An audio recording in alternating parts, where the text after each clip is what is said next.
Welcome back to our Let's Talk About podcast featuring careers, entrepreneur, and life trending topics. And with us now is our podcast host, Rubicela Acosta, CEO and award winning entrepreneur with over 20 years of experience in employment, entrepreneurship, and technology.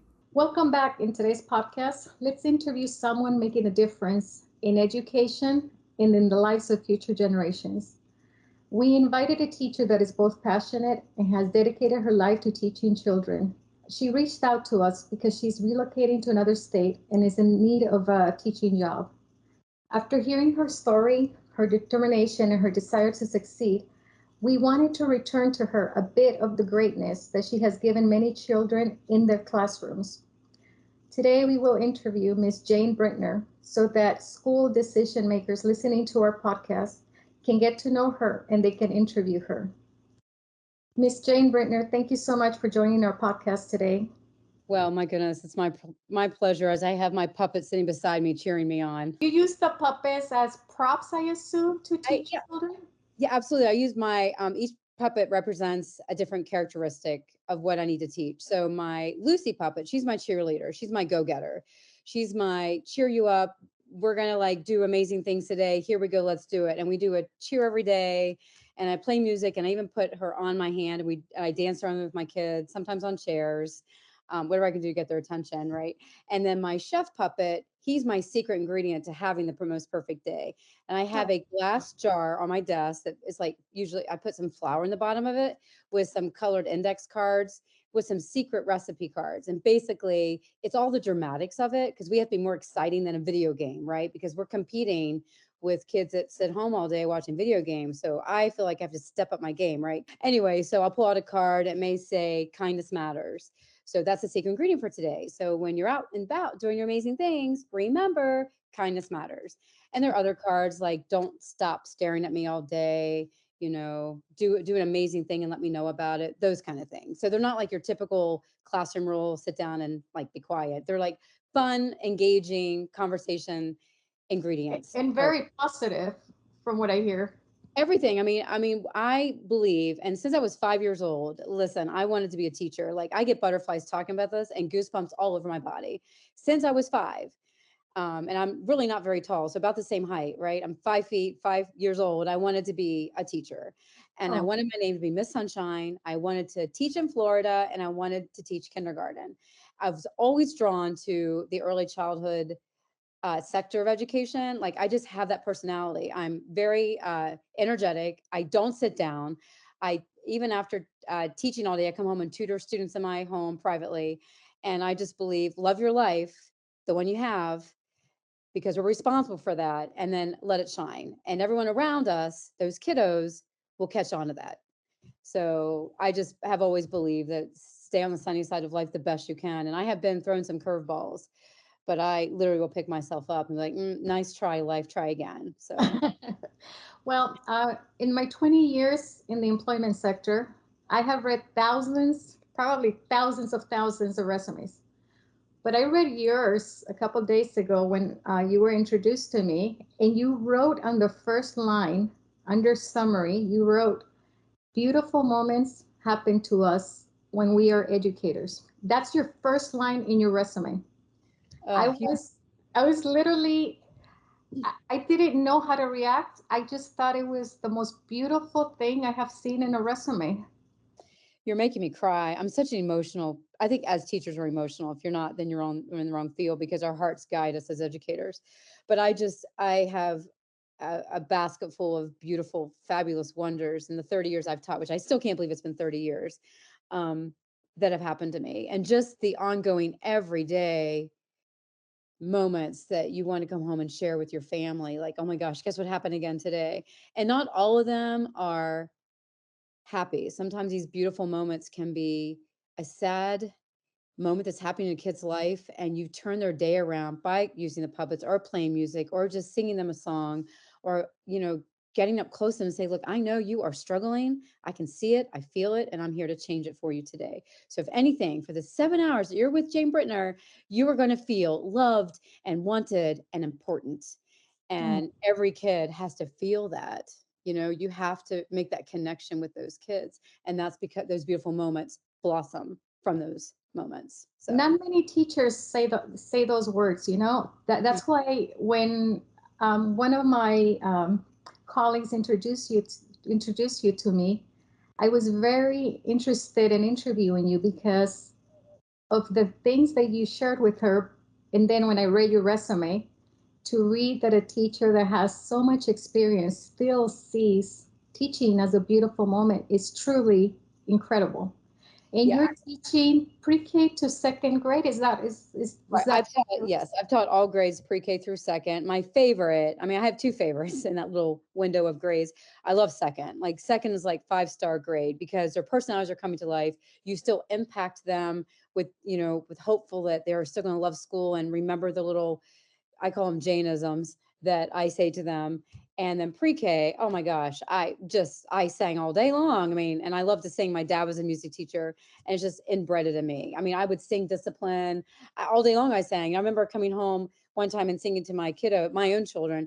I was singing "Time to Come to Dinner." It's dinner time, and they're like, "Mom, whoa, knock it off!" Because as teachers, we carry our jobs home with us. They don't stop at the door. They go home in the car with us. The worries, the happy wonders, the reflections. But yes, I'm honored that you selected me to share my story because I'm in a profession that is we definitely don't get. I feel like we don't get paid for our value, but our memories that we get to take home each day with us literally builds a bank account for us. So now you were 5 years old and you already felt like you wanted to teach. it's unbelievable. Like, I'm not kidding. Now, one time, and I tell my students this because I tell them funny stories that are true. My stories are not made up because they're also amazing. I'm like, guess what? And that's another amazing story brought to you by Jane Britner today. But I told them at one point I want to be a truck driver, and they all looked at me like, you're like as tall as us, and how is that going to work? Because I'm a little person. I'm like, I know, and I can't even merge well, so it definitely wouldn't work. But I always knew I had a gift with kids. Like, we all know that doctors are born leaders are born leaders, and I knew I was meant to be a leader in front of the classroom, making an impact and influencing the lives that I touch. And one of my most beautiful moments of all is you hear a kid laugh and you cause that. Like, that just to me is like the coolest thing. Like, and the ones that have the sense of humor go beyond the chuckle. Like, they're still laughing even far after. And like, Miss Burton, you are hilarious. I'm like, I know, right? And they're like, you should have been a rock star. I'm like, yes, but then I wouldn't be here. So it's good that I'm not, right? But yeah, they just I remember one time closure at the end of the school year is probably the most difficult time for a teacher because we build relationships. We're a family. We become brothers and sisters. I call myself, I'm this, Aunt Jane Britner or whatever. So the last day of school, leading up to the last day of school, is very traumatic, and I have a very difficult time.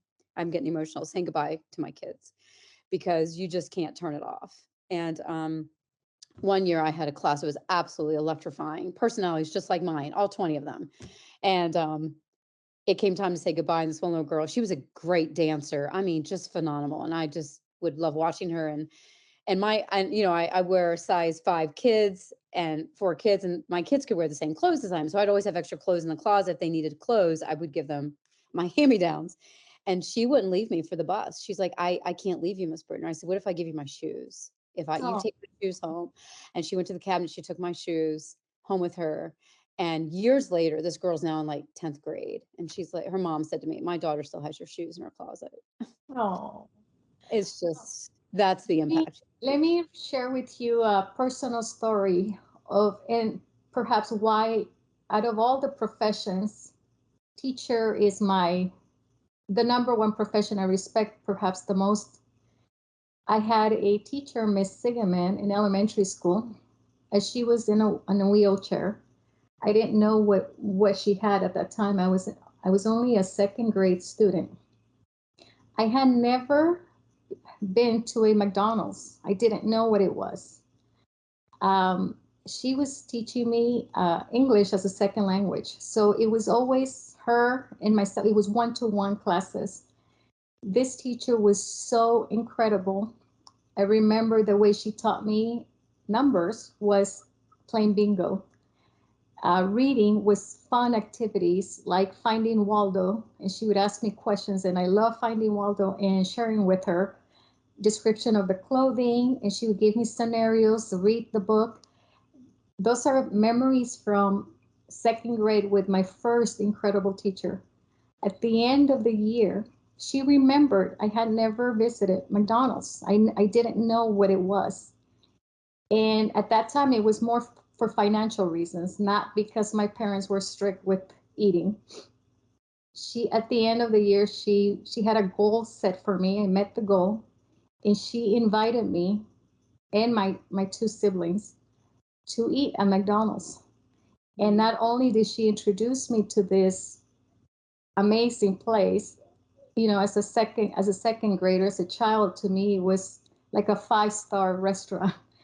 Being there for the first time, she also gave us coloring books, crayons, and she taught me at that time, such early age in my life, how important a teacher is to a Mm. child and the difference that teacher could make in a child's life. I believe if she were alive today, and she would look back on my life and that now I help teachers find jobs, I help people find jobs, I think she would be proud. And I would probably tell her that part of my decisions in my career had to do with her being such an incredible teacher. Mm. That's that is like forever tucked in your in a chapter that made you who you are. You know, those memories that we have with people.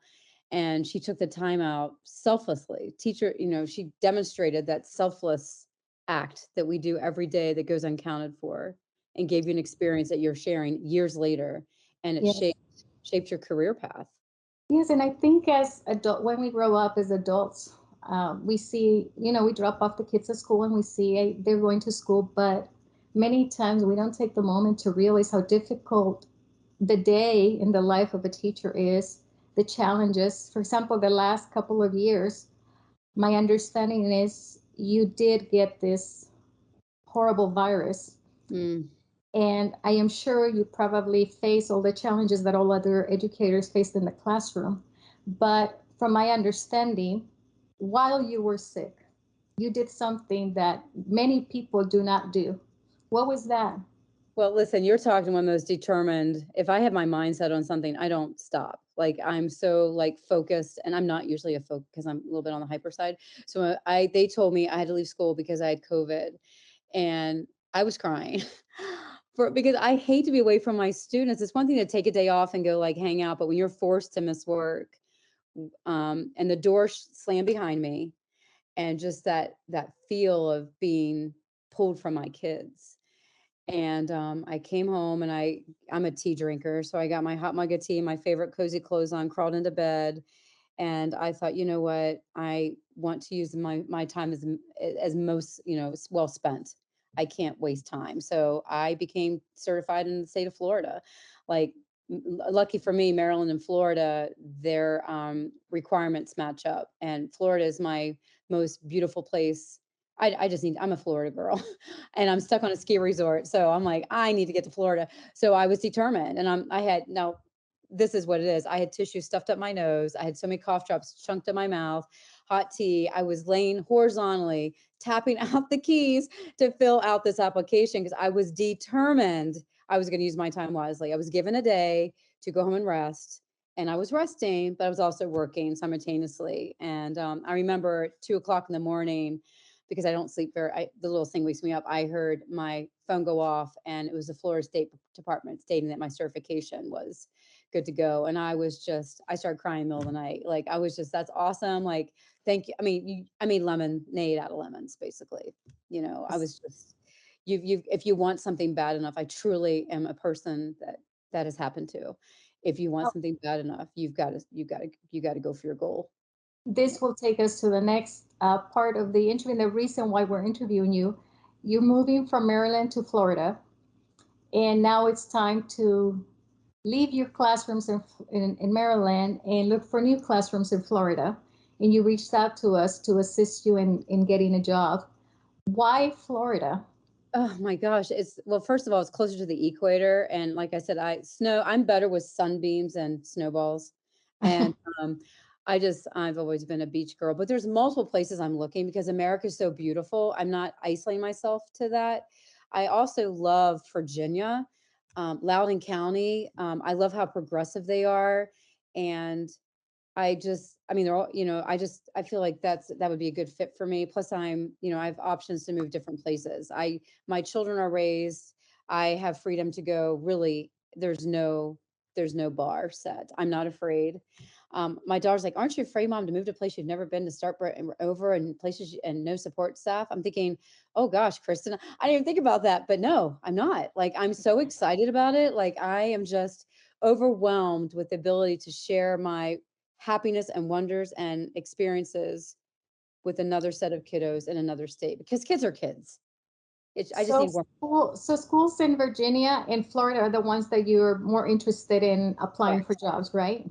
Correct. Yes. Okay. Yes. What would you tell a school principal right now if he or she is listening to you? Why should they interview you? Why should they hire you for their classrooms?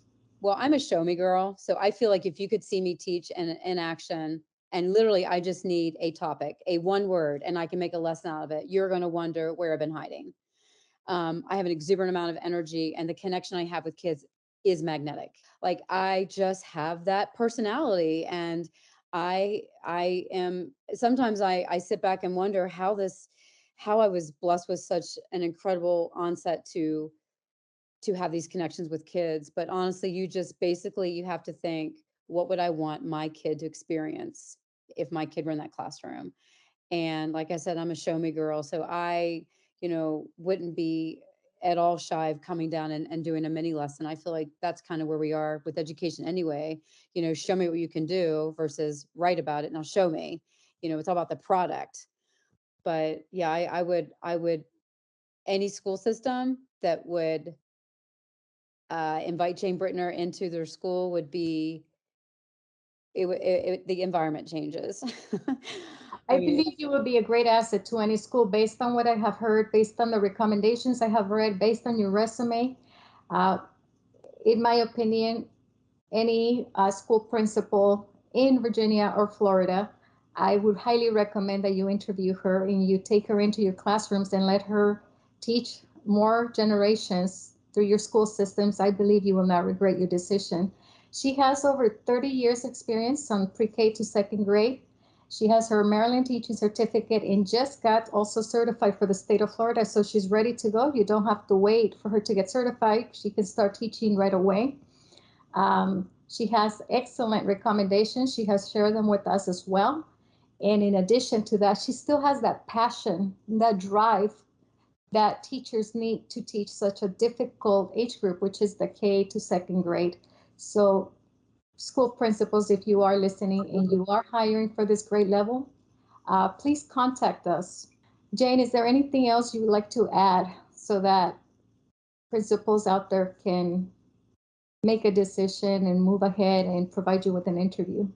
well, I come with the idea that I truly believe every kiddo on this planet can learn, and it takes a connection with the right person. And I do possess an incredible zest for life, and it pops off me when I walk in a room. Um, I find out what's important to my students. I tap into their interests. I listen to them talk, and it matters to me how well they do on not just daily classwork, but on tests. I lay awake at night and find out different ways I can make my lessons more explosive, because every day we have to sell education to a group of kids and they have to buy into it. And if they don't buy into what we're selling, then we're not gonna get anywhere.